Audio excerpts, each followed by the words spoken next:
I think Hurriwind just is on a mission to just prove everybody that he's worth more than what they think he is. And, you know, we always talk about the 2v2 of Homiefe and Hurriwind, and Homie gets most of the love and most of the spotlight on him. But Hurriwind thinks he's just as impactful in that 2v2, and he wants to prove it. And to be fair, Hurriwind has a very utility-style play to his mid position. He will go Agni. We even saw in that last game. He'll go Agni and rush that Divine Ruin off of the first pick against the Ra. Yeah, and it did end up working out for them, whether you like it, agree with it or not. They won convincingly. Let's take a look at the behind-the-scenes action of Hurriwind and kind of his story leading up to this. If you're out there, you're playing a game professionally, or you're going to work, or you're doing whatever, you care about it. Whether you want to admit it or not, you're not cool for pretending like you don't care. We live in this generation, I think, right now where everyone loves to be a critique and everyone likes to be that sarcastic asshole. You know, I'm not on that train. You do some things for yourself and you do some things for a team. But I think if you are really doing something and you really care about something and you want to do the best you can do, that you're doing it for the guys next to you. I think if you've done anything as a team, you'll realize that you can push yourself a lot harder if you're playing with the people next to you, not just yourself. I'd say I made the biggest jump, even though I wasn't a player. I think I made the biggest jump playing with C9, even just subbing in for a couple weeks when Stealth was on his honeymoon. I learned a lot about how a really good team communicates, how a really good team approaches the game, what they value as important. And no one had ever told me that before, and I just had to sit back and say, that's why these guys are so good. I have to be like that, I have to think like that in order to succeed. On SOAR, I think I learned the most about team atmosphere, how getting along as a team, how communicating with each other, how all that stuff comes together, and how important it actually is to succeeding, especially over a long period of time. You know, I play the game, I'm sitting right on the edge of safe, and we can go on this guy and kill this guy. And so I think it's a unique play style, and I think maybe for teammates it can be sometimes frustrating, but I'm always testing the limits of where can I stand, what can I get away with. I think I've come away from the fear to fail. And I think a lot of mid laners, even the mid laners you might consider the best, are still out there and they're afraid to miss their abilities. They're afraid to put themselves in a spot where they can die. And I think that can hold your team back. So I think over time I've learned to stop caring so much about what everyone thinks. My expectations are to show that I've grown as a player and I can do different things. And I'm not strapped down to one playstyle like I think some other people are. I think this LAN I'm ready to show how I've changed as a player and how I've grown, and I'm not someone to be walked over. If it had to come down to reasons why I was kicked off the team, it was mostly there were some tensions between Baskin and I and Homie and Baskin before we went into the LAN. Among those things that we disagreed on, Baskin wanted to discuss none of them. Going into the LAN, we as a team had the idea that he was actually going to leave after. He had his way of seeing things, and I didn't agree with it. We got through the LAN, and I didn't think anything about it. I was happy we got to the finals, and I was pretty content with everything. You know, it was my first big LAN. We finished first in North America. I messed up pretty hard in one of our sets, and I was hard on myself about it, and I was pretty open to making fun of myself. And, you know, I spent a long time thinking about it and how I could improve. And then before you know it, like I'm getting pulled into a channel, not surprisingly, and I'm being told that, hey, well, Baskin's actually going to stay and you guys don't get along, so I got to pick him over you because he's Baskin. I can be a stubborn guy. I mean, I am. I mean, I true and full-heartedly believe in the things I believe in, so it takes some time for me to change my mind. And I can change my mind if you give me a compelling argument, or you come to me with a good point, or you take me aside and say, hey, dude, stop what you're doing. We need to talk about this. I'm willing to listen to you. I don't think Baskin is, and I think that's where we differentiate. I think that when it comes to SWC, it's going to be hard, and I think anyone who says it's going to be easy would be lying. If I had to describe our team, we play a lot of different compositions, and we can play them each well and uniquely. I don't think we're stuck to we need to win the first 10 minutes of the game. We practice a composition, and we can make it work. We got players that made the World Championship that didn't quite win last time. We have a player that hasn't been on a succeeding team in a really long time, and we have myself and one other guy who just got kicked from a team on unjust. So we all have our different reasons to come together and show everyone why we belong here.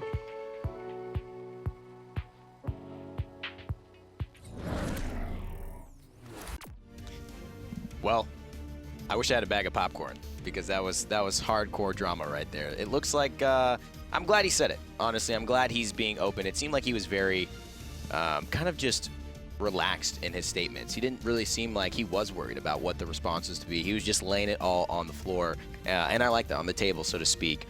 Obviously, that was a lot of denial. They are Flashpoint now. So moving forward, just to, in case there was any confusion, they are Flashpoint at this point. And Hurriwind, he learned and grew a lot during his time with Cloud9, being that multi-role player, needing to fill in any spot at any given time. He's definitely one of the most humble individuals I would think of out of the whole scene. Yeah, just learned how to sacrifice to make your team better, and that's kind of his whole story is, you know, he's had to sacrifice, and now he feels like it's his time to get the respect that he feels he deserves. And that level of resolve as well seems to be coming into play with their team mentality. They seem focused. They all seem ready to go.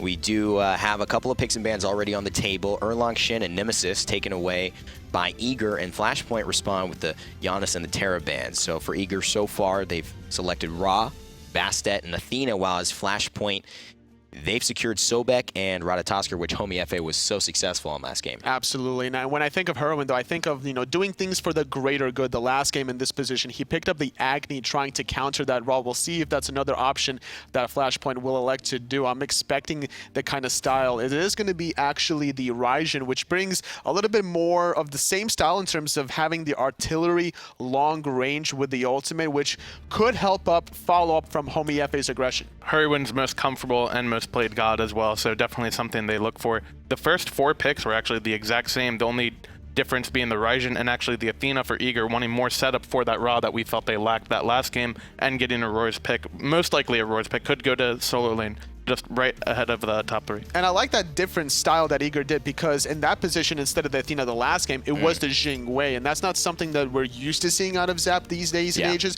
He's normally saved his pick for a little bit later on, allowing the core synergy between that mid, jungle, and support. And the ADC role also more flexible than support most often when it comes to wanting to set up a Ra. That's what I was also talking about. Not only does it synergize with Ra well, which you both had mentioned, but it seems like Zap, I wouldn't be worried about Zap's performance in these games. If anything, I think Zap is trying to make sure that his teammates play up to their level. And he saw Divios had a tough time in solo lane. So now Zap, I think, is just saying, guys, you get what you want to play. I'll follow up. I'll figure it out. And I think that's another key point for the Athena, as we mentioned that Aror normally likes to peek over that solo lane and gank it. Divios struggling with the lane pressure from Benji. The Athena having the option to ult over and to help him will help a lot, I think, for Eager. As long as Divios doesn't go for a Bancrofts too, I think he'll be okay this time. Not a fan of that. Not a fan of that build, that start? No, not at all. So the problem with what that other build, options did he have there? So the other options, we've seen Moga actually from Europe in Elevate solo lane. He's been known for his Hades. What he likes to do is to go for the Vamp Shroud, Book of Thoth 1, or Vamp Shroud, Warlock Sash 1, and that gives you a lot of magical power and a decent amount of sustain. Now the problem with going Bancrofts too is it's worth 1370 gold. You only have 2 potions available, and on top of that, Divios went for the Raft start, which means that once he gets punished and bullied out of lane, which will happen since you only have 2 pots, you have to walk back to lane now and miss out on maybe some experience and gold as a result. We saw that gap get so wide between them. I think Benji was 17 at one point, and Divios was 13 or something. It was just very difficult for him to contend damage-wise and make an impact in that solo lane after a certain point. Now we see the Jingshan and the Hu Yi locked in. PBM, you're kind of shaking your head. Yeah, very interesting last 2 picks from Eager. Hu Yi actually recently buffed before the patch, leading into this lane. Buffed God was previously the most dominant hunter in the spring split. Zap one of the best at him. And then Xing 10 was dominant all last season too. Has had a few adjustments here and there, and I guess it's just a comfort pick for Divios that he really likes. I'd expect Toggle on it.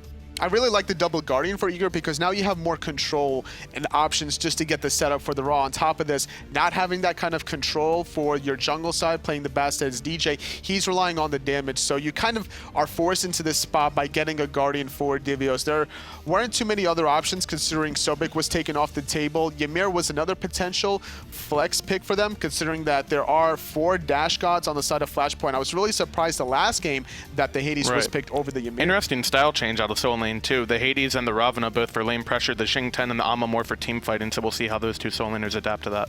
It'll be exciting. We've got the picks all squared away, so that leaves Tom and Kevin. It's your job now. Take us into game 2. Thanks a lot, Evan. And just looking at things on the surface level, I'm already liking Eager's draft better.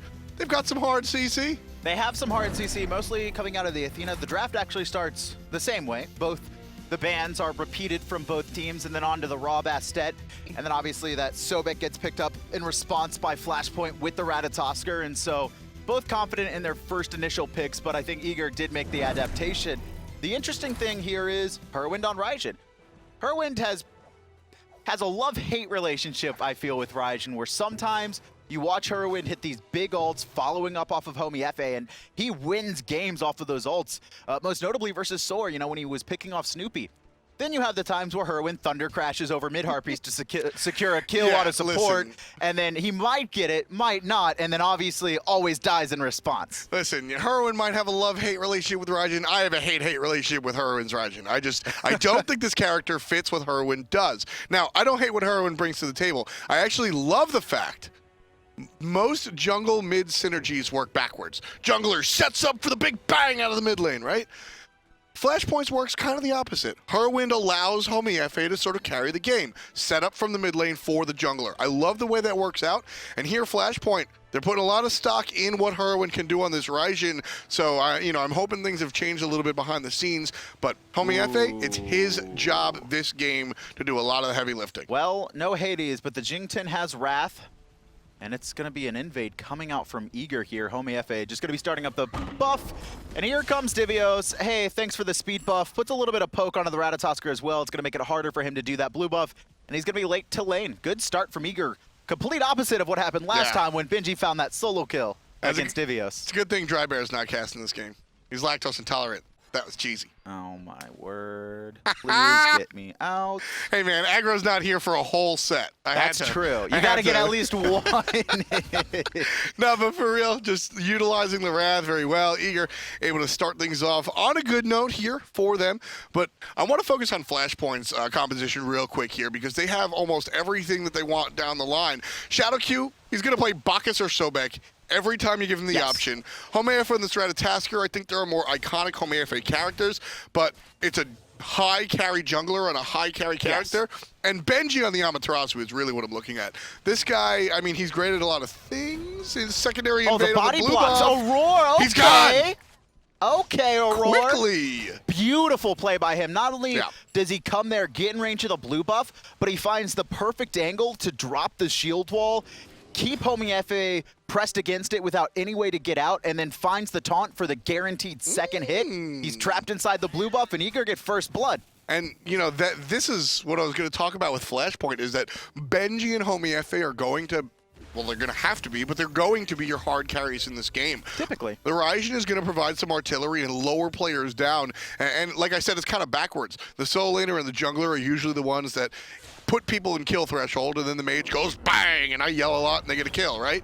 It's going to be the opposite. I think Hurriwind is going to be the one firing off the ultimate in the beginning of team fights, controlling people with the fear or the taunt, respectively, and then Benji and Homie really clean things up. Honestly, I think who's going to clean stuff up for Flashpoint is Vetium. This guy, I talked about how Benji is, criminally underrated and not really talked about. Vetium had one of the best performances of any individual player at LAN. He had the highest KDA of anyone in this set. I think top 3 between all players in the SPL group stages. Had the most kills as well, or one of the most highest kills, and one of the fewest deaths in 19. I mean, he had such a solid group stage. Here's a question.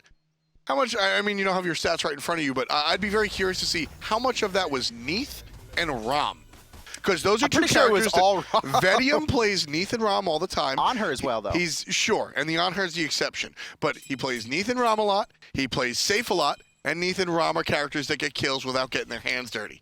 But that's you can inflate that number. I mean, that's his style. It's really about cleanup. His team dives in. He's always in, and that's the thing. Vetium is all about positioning, I think. This guy doesn't take a step out of line. He's very aware of where people are on the map. Even here where the Hoyi's just, I need to throw an ult to clear this wave, and then back up as Zapman doesn't do that, but he's really about playing around the team more than anything. That right there, that's classic Zapman. We talk about how he's matured and blah, blah, blah, blah. That's Zapman. He's like, all right, I'm going to ult it back real quick. But wait, before I back, I can hit him with the ricochet just to show him who's boss. I don't know if he has the gold to finish off boots. I mean, 3.5 minutes, I'd have to expect that. Maybe waiting for the next tier 1. He probably decided he was either didn't have enough gold for wards or was probably just short of another tier 1 on. He was like, okay, let me just do this real quick. Listen, the Zapman in my heart just wanted to punch him in the mouth, okay? So that's what I'm going to lean on. Wraparound play coming here from Eager. Just a little bit of poke as a flashpoint catches Wise. Hurriwind's going to get caught out thanks to a taunt from Aror. He's brought down to about half HP, and he gets out. And just like how we talk about Athena, what she really likes to do is just get off as many taunts as possible, grab those purification or force someone to ult or use a relic, and then look for the follow-up once that cooldown comes back up. It's going to be the same thing with just poke. Look for the taunt. You have TheBest throw out a beam real fast and just poke Hurriwind. And now next time you do it, he's going to be a little bit lower. He doesn't want to invest into health potions after the first little bit of the laning phase because it will add up. Already more successful than game number 1 here. Team Eager's also going to strip away the blue buff for the second time in a row. But here, this is, if you guys watched the European match earlier, Obey wound up beating Orbit, despite a lot of people thinking otherwise, 3-1. And really what happened there was, in my opinion, Orbit overthought the game, and they let the series get away from them. Eager, I think, made the same mistake in game number 1. They had this deep-ridden strategy where they overthought things and they made a couple of oversights, but this is what Orbit didn't do. Eager came back and said, you know what, we went a little bit too far off the deep end. Let's get Athena and a mage. We'll just point stuff in the direction of the Athena, right? You just go back to the drawing board, and I think this is really important for Eager that shows their tenureship in longer game series. A lot of the difference in their comp, too, is a lot of it was, okay, Ares is going to bait out Purification, but it's only on his ultimate, and then Hades will lock people down when they don't have their jumps and they don't have their relics up.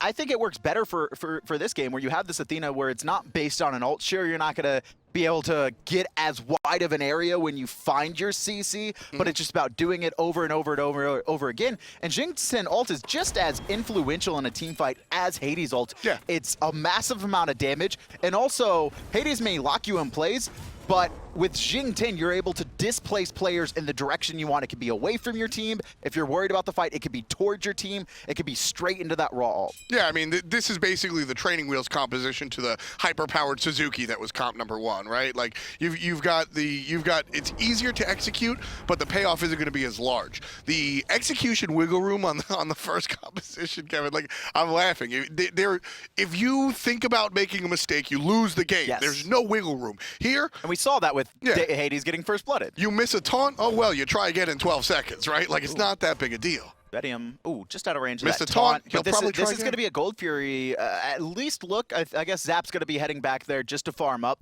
But Eager grouping up in that side, and I love what djpernicus has been doing. You know, we've kind of just been talking about last game a little bit, but this game, djpernicus, not only after that first invade did he just drop and stop doing it, we've seen him repeatedly go to that speed buff, and it's been hard for Flashpoint. They haven't really been together as a unit in time for that. Shadowq gets turned on. Gonna dash away, no problem, but that'll open up these left side Harpies, and that's actually a bigger win than it might seem at first. You've got First Blood, which accounts for 500 gold of the lead we see right here, but the rest of it, there's about 2,000 gold separating these teams very early on, and like I said, only 500 is brought to you by the First Blood bounty, excuse me. The rest of it is just DJ finding these camps like you were talking about. I mean, it took 3 ganks and 15 minutes or something around there for Flashpoint to find a lead like this, because they weren't pressing the issue. They got the kill, but then they're like, okay, let's just farm. That's not Eager's game style, and this is the exact same style of gameplay we saw from them in the group stages. They get a little bit of an early lead in some form, and then they push it. They find where you're weak, and so far their weaknesses have been defending their own buffs. We've seen DJ steal now all three speed buffs with no response from Flashpoint. Cute little jump from Zapman, if you heard the sound cue.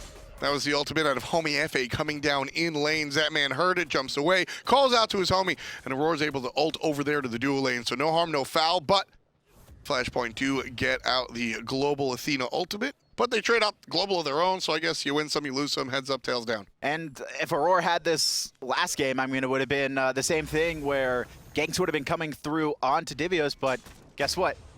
Auror's going to be there. He's going to show up, but it's not going to be as clean. And so this time, doing a good job overall is Aror, just trying to make sure everyone's staying safe. And this Hou Yi pick, we haven't talked about it at all, but he did receive a pretty big nerf a couple months ago where he lost the penetration on his Golden Crow. Also, the bounce shots got changed a little bit where they're doing about the same damage overall, but the earlier ranks were increased slightly. So if you just go the single shot and don't really look for the bounce, it was a lot more effective. Yeah. Still though, people didn't bring him out just because of that penetration change.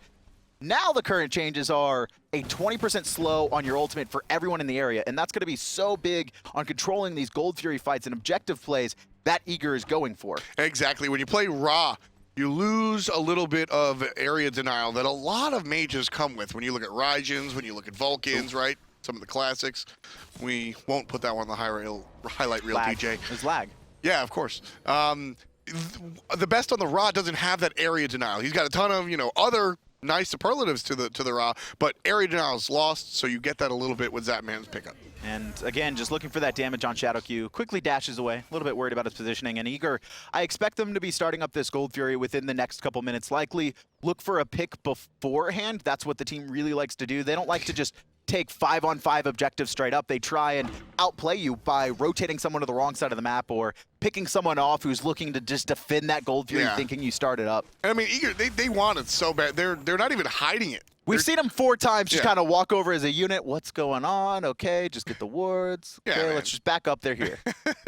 Eager, not really letting it go. Flashpoint.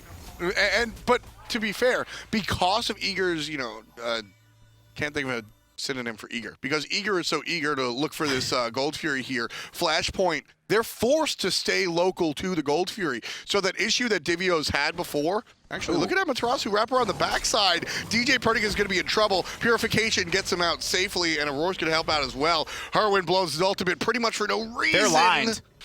They're lined up right now. No CC coming out from Aror, though. Could have saw that snipe from TheBest, but Eager elect to hold it. They, I believe, burned djpernicus' ult there? No, they didn't. They used Purification, but Zapman doesn't have an Aurora ult. He's in trouble. Drops the Suns, and he's dancing in it, but Vetium finds the last hit. And correction, DJ did use his ultimate. You can see on the UI to the left side, his diamond not lit up. But no follow-up there. I mean, Zapman just gets picked off. Great job by Vetium and the rest of Flashpoint fighting him. Isolated by himself. Obviously, there was that big grouping at those right Harpies as Flashpoint tried to pick off djpernicus, and so Zapman wasn't really aware of the rotation coming to him. You could see a single ward is placed there next to those boars, but wasn't able to give him enough vision.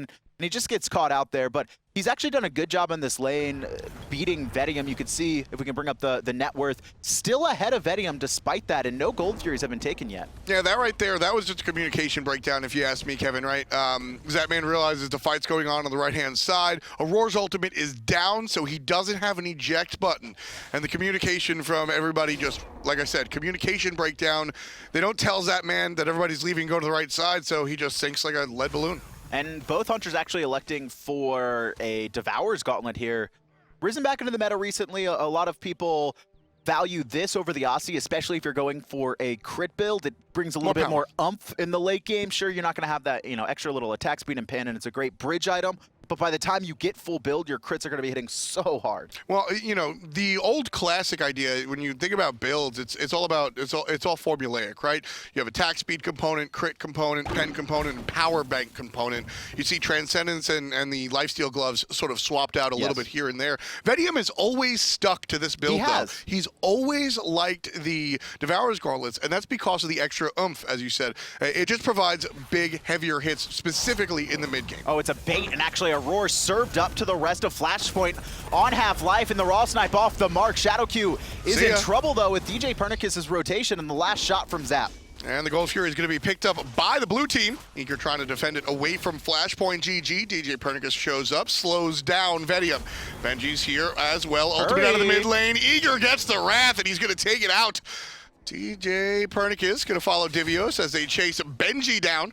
but Amy able to get out of there, no problem. not Gold even- Fury, Not even worried about anything else. Sure, we got the Gold Fury, but we really didn't poke anyone out. So instead, let's not try and force a fight. Let's not lose a couple members. This is Eager just playing it safe. They already had earned a gold lead just from out farming and playing objectively, repeatedly invading that speed buff and blue buff on the right-hand side. And with that Gold Fury, they've now extended that lead to about 3K at 13 minutes. This is solid for Eager right now. And this is exactly what I was talking about, going back to the drawing board. Eager are playing a lot more basic than they did in game number 1, and because of it, I don't think it's as black and white as this, but because they're playing more basic, it's easier to execute, and they're having more success. There wasn't any wiggle room in that first comp. Here, you can make a couple of mistakes. And that's the thing, too. The game starts off much better this time. Instead of getting a first blood happening against you in the first 2 minutes, really kind of destroying any hope for the Hades. They invade the buff, also put out poke onto Homiefe and Benji, so it's hard for them to get back into the lane and sustain fast enough because they have to worry about potentially getting killed. And so their early game is slowed significantly, and that's when we saw DJ start getting those timers, looking for the invades when he needed to. And they did find, I believe it was Homiefe locked into that blue buff as well. Homiefe had no idea that was going on.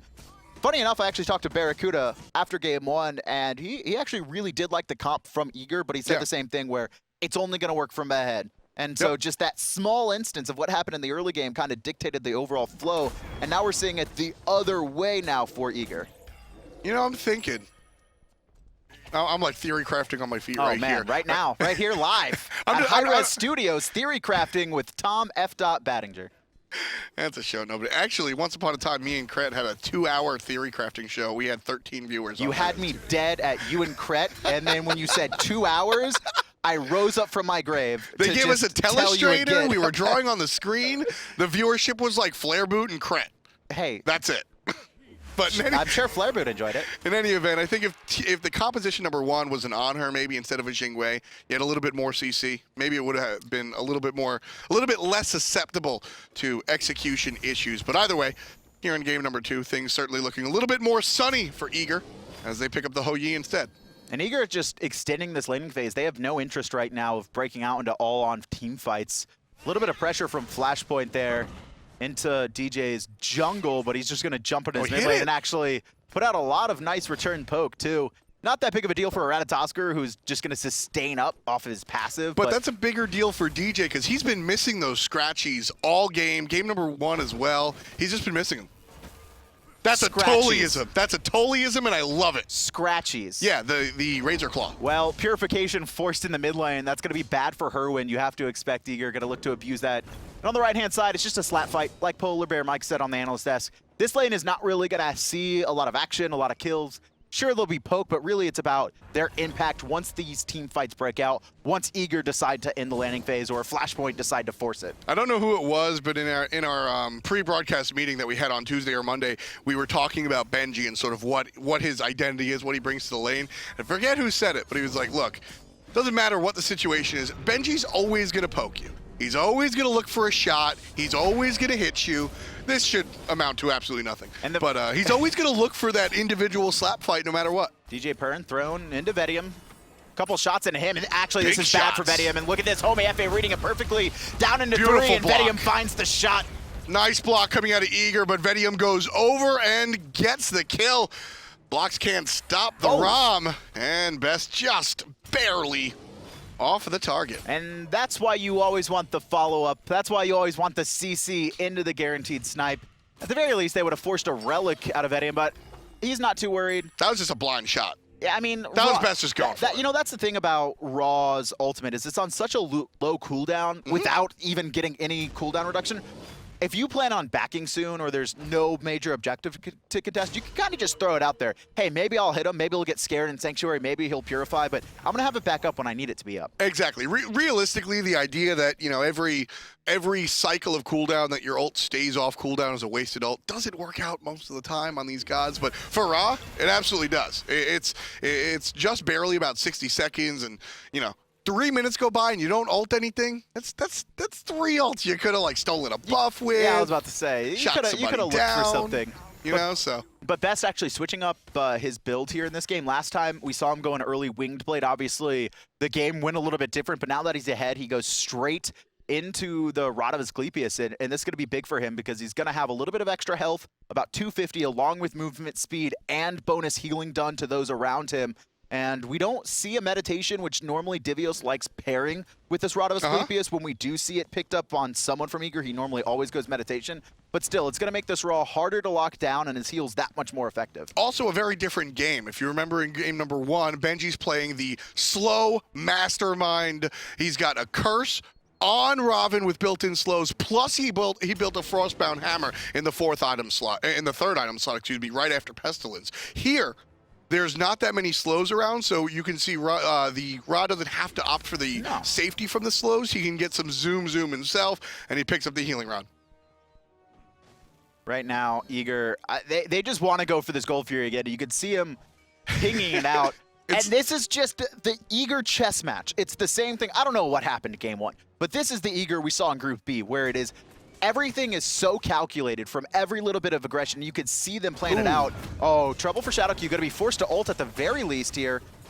Somehow stays alive. Hurriwind through the wall, uses the Raijin ult, and that's the, you know, we just spoke about how good it is for Ra to be quick on the trigger with the ultimate. That's the downside for Hurriwind's Raijin, in my opinion, Kevin, is the fact that he pulls the trigger so quickly. And look at this. Homiefe ults, thinking Eager going to commit, but Divios had actually been pushing up the right-hand side because he had a wave coming into his tower. He wanted to hold his tower, and Eager were just trying to bait an ultimate out of that. I mean, again, that was planned. Divios was not teleporting. I watched him on the minimap run up that lane to defend his tower. Eager were just kind of baiting, trying to get something off of it, and they do. And now you have Divios at the edge of the tower, and so Eager aren't going to commit to this. They're just going to keep Flashpoint locked down. Yeah, Homie's going to show up on the right side of the map. Whether or not he wants to commit to Divios after the Harpies is a different conversation. For now, though, Zapman and Aror will make their way back to lane. Just shy of 20 minutes on the clock here, ladies and gentlemen. Tied up at 2 kills each, but Eager certainly off to a different start than game number 1, in which they got trounced. They're up 3K. And Aurora going to try and defend this red buff that DJ is working on stealing with Zapman. It's going to be pretty clean. Flashpoint don't want to force anything there. And again, I mean, Flashpoint are just doing whatever Eager wants them to do. You could see Amaterasu forced to the right-hand side. Divios got like 3 waves, finished off a Wing Blade, and now this is finally the actual commit from Eager. Aror gets flipped back, but here comes djpernicus, teleport in from the solo laner. He's going to come around, Zapman playing offense, just pushing everybody. Big taunt, big hits. Aror gets the kill with shield wall, but it's all for the help of the mid lane Rob. Big damage coming out of the ultimate.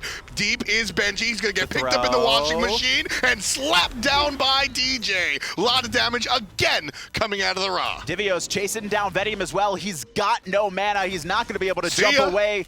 And it's going to be the 3rd kill for Eager. Everything so calculated from the first Gold Fury bait where they had no actual intention of committing. They sent Divios to farm the right-hand side. He pinned down that tower. They knew that then he was going to be able to out-rotate. You could see the cooldown. They got Amaterasu's teleport, and once they saw her in the right-hand side, that's when Divios teleports back. And even then, the ward got countered. It was cleaned up by Flashpoint, and then Eager just back off, and they're like, they protect the second ward that he's teleporting to, end up finally committing, get the Gold Fury, and now Hurriwind likely to get picked off as well. One more shot, it's going to be DJ with his 3rd. And, you know, this is, I feel like I always mention the play action of Bastet, but we only see the split push utility version. This is the straight assassin version. Bastet comes with a slew of damage. She has a very high scaling, just recently actually brought down from 100%. Yes. And she's still very potent. In fact, so the change to her is kind of mathy, but what it comes down to is 100% scaling. That's late game, but she's not a late game god. So they kind of just boost her mid game by evening things out. Anyway, my point is the fact that Bastet can work as a straight assassin, just like you're playing any of these other characters. She has damage. The only thing that Bastet has always lacked is how fast she can get off the damage. Yeah. There's a lot of animation time with after she lands and it's dots. to getting off her bleeds, and then obviously the Razor Whip as well, and so it takes a lot of time, and so you can kind of burst her, but in these scenarios where Flashpoint's so separated, they don't really have the damage to stop the Bastet. You could see Flashpoint just getting split up every single fight, and then DG doesn't have to worry about, you know, one person's damage. He can jump in, get his combo off, probably doing more damage than anyone next to Hurriwind if Hurriwind finds all 4 shots of his ultimate, but realistically, we saw that happen at the Gold Fury, and it just tickled them. Realistically, Hurriwind's going to have his Aegis up. He's going to be running in circles because his Thunder Crash is on cooldown, just like we saw on the right side. I mean, he's level 16 right now at 23 minutes. it's not a good spot to be in because the Raijin now is a liability at this point. He doesn't have the damage to clean anything up. And you're going to talk about Hurriwind's Raijin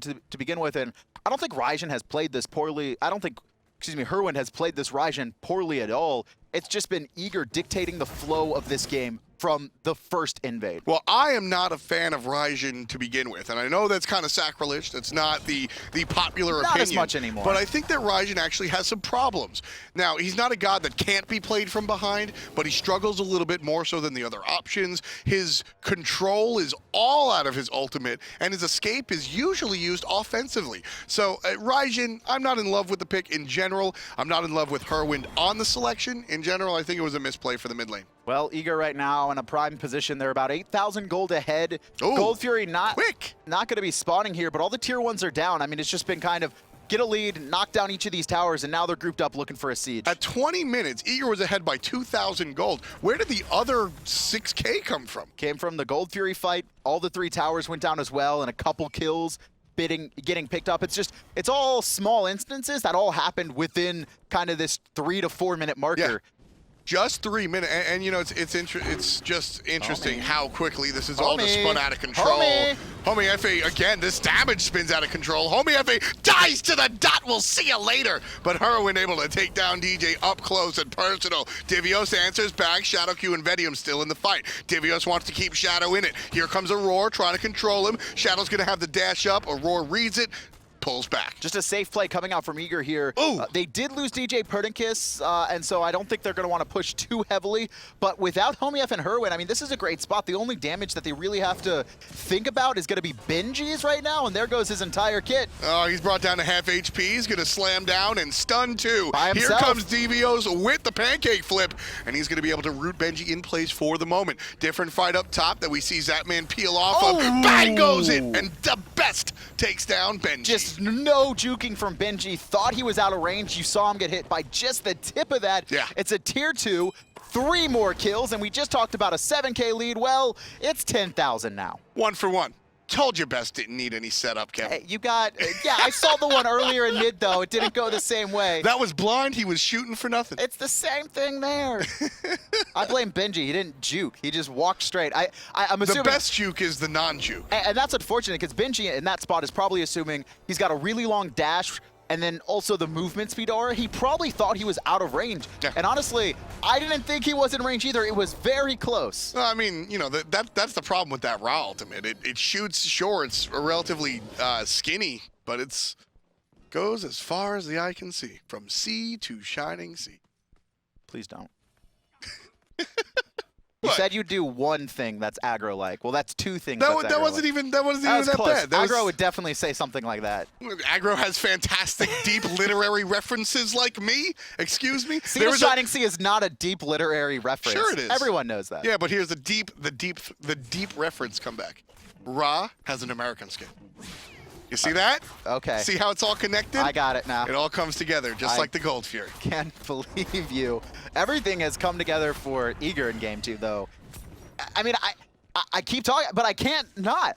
I'm just watching them play so intelligently. This is not about Eager having individual members that are outclassing Flashpoint. Now, they do have those members that are as skilled as that you know, can make some high plays, but really, this has just been about doing what they want and dictating where Flashpoint goes. And Flashpoint is always just going exactly where they want. They don't force anything. They try and bait you to the wrong side of the map, and then once they've got the lead, they start pushing it. A little bit more setup. Vetium gets pushed down to about half HP, rather Shadowq. Excuse me, Vetium's still a little bit healthy. djpernicus on the left side by himself. Hurriwind playing defense there. Everybody else in the mid lane. djpernicus gonna drop everything and look for the hit. But the Phoenix doing most of the damage. Travel back to mid lane. It's all about Homiefe. He's already chased out. Double stun. Best just barely off the mark when it comes to the ultimate. Divios picks up 2! And he's going to toss him back to the backside. Zapman able to knock one up. Finds the Sanctuary. And all in all, Flashpoint played better defense than Eager has. It's a win for them. DJ was on the left-hand side, took a couple Phoenix shots he didn't want to. But here's the thing. It's raw, and here comes Yeah. the sustain right now. It doesn't matter how much you poke out Eager, they're just going to heal all of that back up. Flashpoint, we're able to retreat to the fountain, but there's still one member there as 5 members of Eager push forward. Benji's already low. Divios trying to finish him off. He's the target for sure, but Benji a little bit tankier than some of the other selections. Zapman forced to stay in Hurry the heal, and Aurora already down to half HP as well. Benji still playing aggressive, despite being Did low. just give up? I mean, that Phoenix is on no health, but they're just going to back off. Most of their ultimates are down. It was only Auror's with his left, and so Eager just trying to play it safe. They don't have the Fire Giant regen. A little bit worried about that chase potential again from the Ratatoskr. Shadowq, all he needs is to find 1 pluck, and then Vetium with those snipes. I mean, I guess they were wasted there at the end, but just a little bit worried about that chase potential, and so they're just going to back off and play safe. Even still, though, you have a commanding lead over 10,000 gold for our blue team here. 14,000. Almost 14,000 at this point. 13-5. And it still matters because no one is full build at this point. Divios might be close. We're looking at 28 minutes. No, I mean, that's the beautiful And part. he's working on Gem of Isolation, actually, so he's very close. Can we see gold in hand to see if he's got the gold? Not yet. Just a couple more hundred, though, and that's going to be in his bank. Yeah, if you're an Eager fan, I always tell people, ooh, nice little taunt onto the jungler. Homiefe able to find a stun. Aurora by himself, because the rest of the team taking out Fire Giant. Flipping forward is Divios, looking for the ultimate. Not going to grab anybody, but able to ping Benji. I almost thought Benji was going to get in range after that dash. I mean, he would have had his own ultimate if he timed it right, but so close. And now Fire Giant in hand.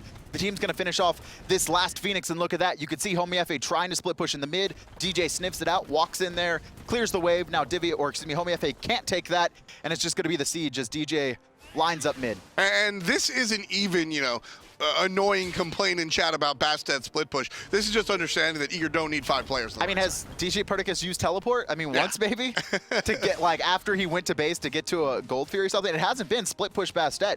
I mean, it's just been, Bastet's been in the other lane, but all it matters is that he's drawing someone to deal with him. And if it's Hurriwind, your big mage burst ult like we saw the last time Eager tried to siege, that's fine. Any character is going to do that. And Bastet is so fast, especially once she gets that speed buff in her hands, that she's going to be able to out-rotate because Eager obviously in the dominant position while trying to siege, where Hurriwind is going to have a much harder time getting to a fight. He can't take as many risky opportunities. Here comes Flashpoint being aggressive. Whoa, they catch Best by himself. He's in trouble. Down before the ultimate comes out.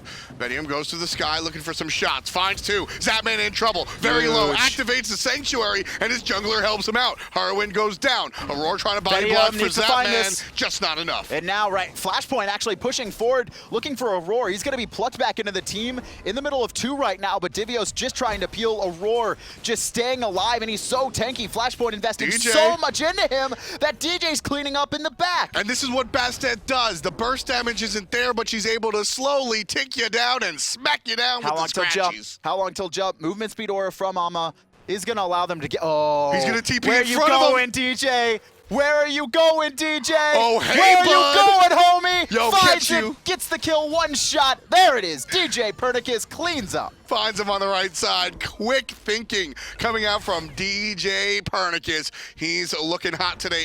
8-2-4 on the Bastet. This ain't no split push shenanigans, folks. This is straight up assassination. I mean, you saw missing the, as you coined it, the scratchies earlier.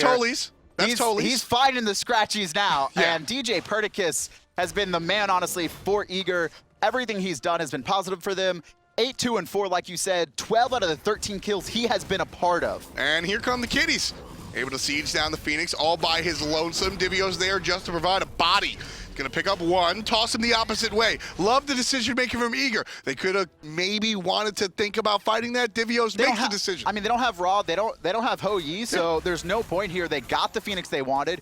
Now they're gonna get Gold Fury uncontested. There's no Fire Giant up, and so they're gonna clear their jungle and finally get to a pretty dominant gold lead here after this. It's gonna be, just shy of 20,000 after this one. 19,000, 22K experience lead as well. I think a couple members of Flashpoint have hit level 20 now, and you can see it's not that big of a disparity. Their key members are Homiefe, Benji and Vetium, just missing Hurriwind there, so he gets the last rank in his ultimate. But full builds right now on everyone from Eager. Zapman actually selling an item there, and he's gonna go triple crit. Divios caught out by himself one more time, but here comes Aurora, and that should be it. I don't think Aurora's going to be done here. He's chasing this. You could see Eager collapsing as a group on this FG. Yeah, it's going to be from the sky coming Homiefe. Let's listen to Flashpoint as they try to take on Eager in this team fight.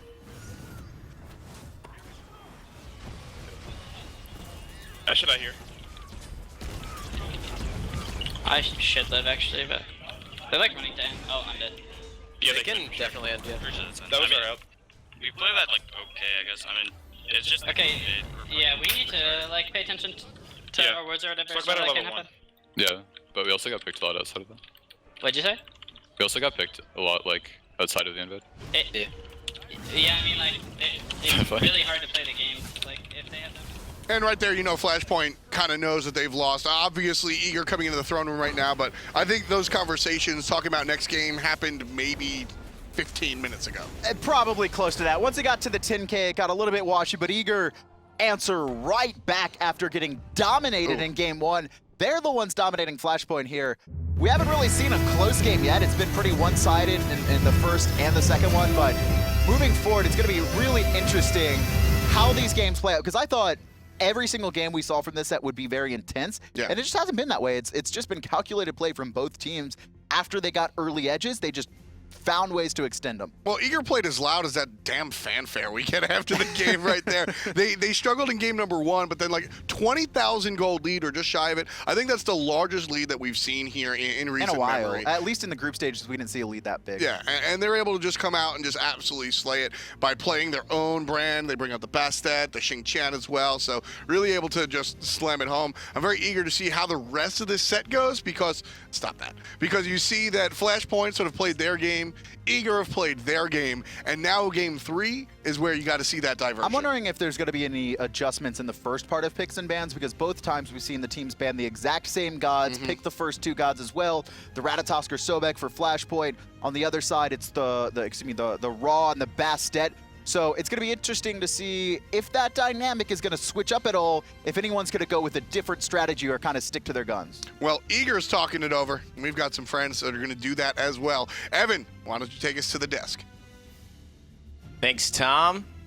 And it is going to be an interesting aspect. I know everyone's eager to figure out what is going on and what is going to go forward in this next phase. Are they seem to have turned the tide here. Eager are really and ready to be back in this. This is what happens when you actually have 2 double guardians that actually have control in their kit. This is the difference between an Ares and Hades versus a Xing and an Athena. Right. Now you actually have setup for That's your right. Raw in the first pick, and as a result, Best was able to really do a lot of good stuff there. He was able to get a lot of kills confirmed, as well as that early invade coming out of djpernicus and Divios. They were just able to control the pace of the game ever since. And that was so important with the Raw, going into that, having that be kind of a crucial aspect of their team fight. PBM, how do you think that transition for them? Obviously, it went well. Do you think they'll look to do that following up in Game 3? I would expect them to. They also had a lot more rotational power with the Athena Aurora making an early rotation, getting a first blood on Homie, I believe. So just a lot more control of the map, a lot more presence everywhere for the control. And it made it so that Best couldn't even get dove. They were worried, you know, maybe Ratatoskr and Sobek could dive him, but that's not possible when their front line is just getting beat by the double guardian. And we saw there just how aggressive that Flashpoint was diving into Eager. There were even times that they left their backline exposed. That last team fight specifically around the boars on the left-hand side, they tried to kill Aror so bad, they wanted to kill him so badly that they left Vetium completely exposed, and as a result, Eager were able to capitalize on that last team fight and still be able to really close it out, and then find that last chase with a beautiful teleport coming out of djpernicus. To be able to have that point in mind, just the mindset to be like, all right, I'm not going to really catch me as Wingblade, but I got teleport though. But I got that teleport though. And no, that was actually such a hype play to watch. I know we were jumping up and down just because it's like the reaction was so clear. He knew exactly what he wanted. The focus was there from him. There was no hesitation. And I think that's what I think Zap and his team have been trying to put together in this phase that could get them to Worlds, to not hesitate, to go forward with resolve, with a clear direction. They seem to have locked that down after maybe slipping up on game 1. But tell me, PBM, Toli, was it the picks? Was it the play style?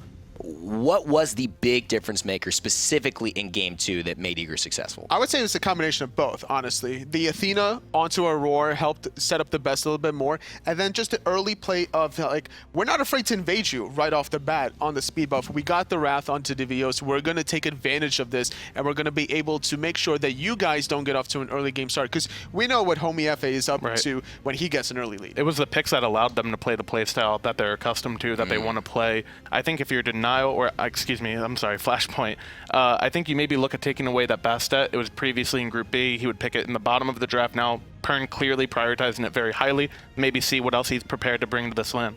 What's interesting is that the last game, or yeah, first game rather, it was the first time that DJ lost with the Bastet.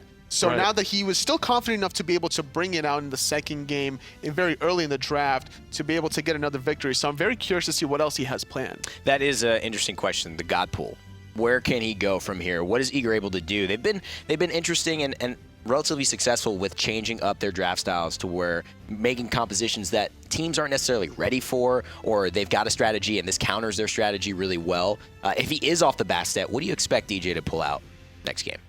Honestly, it could be anything. I mean, Pern has always been kind of their oddball in terms of God pools. Last season, playing Guan Yu jungle more than anyone else, and he can still play the standard gods. He does still like Ratatoskr and stuff like that. Serket. Yeah, Serket, maybe Fenrir every now and then. He played a lot of Awilix in the spring split as well, so he should have other gods he's prepared to play, but definitely none that he's as comfortable on as Bastet, I would assume. And he's also been known to play a little bit of the Athena every now and then, so we could definitely see that maybe out of him. He has such a wide variety god pool, you never really know what to expect, but something that is consistent about Eager right now is that they are first picking the Raw, but they're not going like a glass cannon style build Raw. It's a little bit more utility based, going for the Rod of Asclepius, making sure that he survives by going that Magi's Blessing. Even going Helmet and I believe Magi's Blessing in the end of that second game. So building a very tanky Rod to just get them out of fights, let them reset, and then take advantage of the healing.